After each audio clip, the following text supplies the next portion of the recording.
A while back I made a video about my experience with the Future Eyes spotlights, and it turned out to be one of my most viewed videos.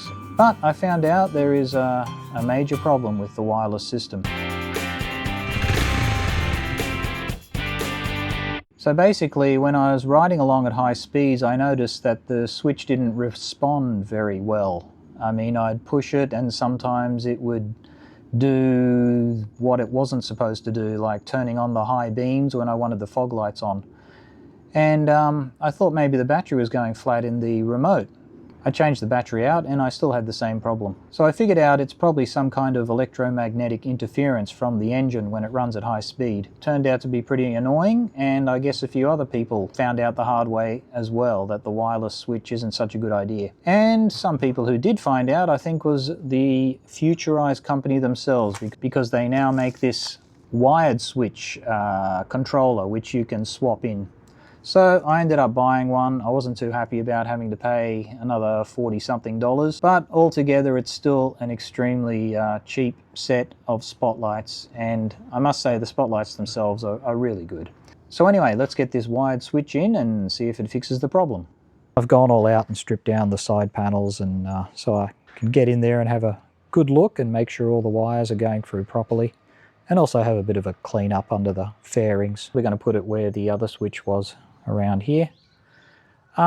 Just between the two switches, the wireless switch, pretty weak switches that wear out eventually, whereas the new one has a very reassuring micro switch feel to it. So yeah, much better. So I don't want to stick more and more junk in there. So I've just threaded this pretty much under the tank. It's just secured with a few zip ties, and I've made sure that it's not going to get pinched by the steering column at all.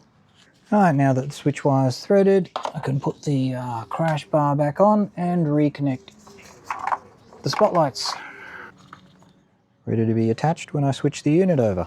Now it's got an inline fuse in it here, but I'm not going to need that because I've got one of these power distribution boxes which has fuses built into it, so I can just chop that off. Side panel all put back together. It's just time to swap out the control unit. I'm going to take out this wireless unit and drop in the wired unit. Unscrew from my little power distribution unit. There's our wireless unit. And this black wire here, I mean, I've made enough remote control cars and radio controlled planes to make me think that is an antenna. But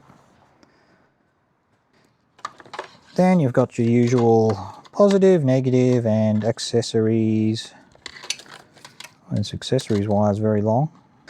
Then you've also got a long black wire on this, which I'm pretty sure you can wire up to your high beam switch on your bike.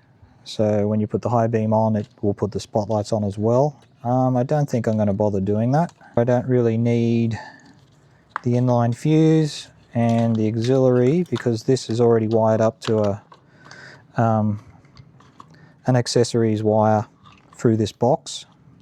I don't need this either. I can just twist that together with the positive. Anyway, do some snipping and soldering, I think. Okay, so now I've got my positive and my accessories wired together and the negative exposed and soldered up so it's nice and tidy. So I'm just going to plug it into the power distribution box and hopefully things will start working. Okay, got that nicely snug in there, no exposed wires, no chance of arcing. Let's connect our switch up. Look for the slot. There's a slot there. Pops in there with a very waterproof feel to it. So with the wireless switch, you used to push it on and cycle through the spotlights, and this one just used to start flashing. But to turn everything off, you had to hold the button down for 3 seconds, I think it was, which is pretty annoying to do at high speed. With the new one, which is much better, you just click on to turn on.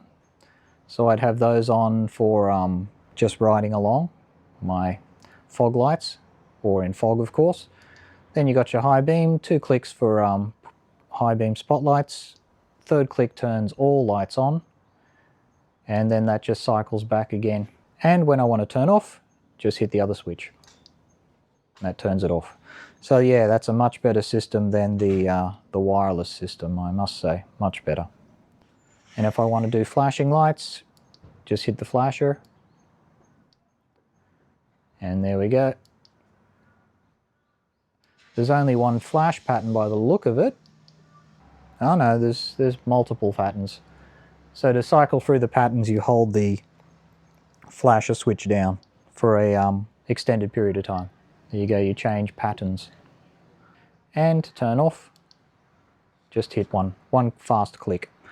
So that's all much better. So as for the long black wire, that's also connected to the controller. This is something you can wire into your high beam on your bike if you wanted to do that. So you can see that if I give this a positive signal, both the fog lights and spotlights turn on at the same time. If you did want to do that, well, there you go, you've got the option. You'd have to thread that wire in and wire it into your high beam switch on your bike.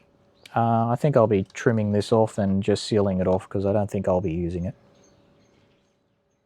Well, the spotlights are all in, and I have to say I'm really happy with the new switch system. It's much more intuitive, much more responsive, much easier to use, and it's even got little lights on it, so easier to find in the dark.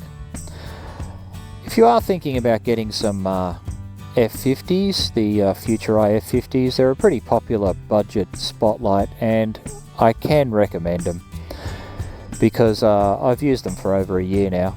Really great up in the mountains for camping trips. They really saved my ass once when I was cruising along the road at night, complete darkness, but luckily I had the spotlights because they showed up a whole bunch of deer ready to jump across the road.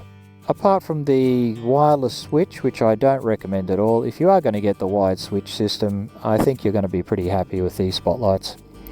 Anyway, that's it for this video, so if you got something out of it, please give me a like. Yeah, till next time, thanks for watching.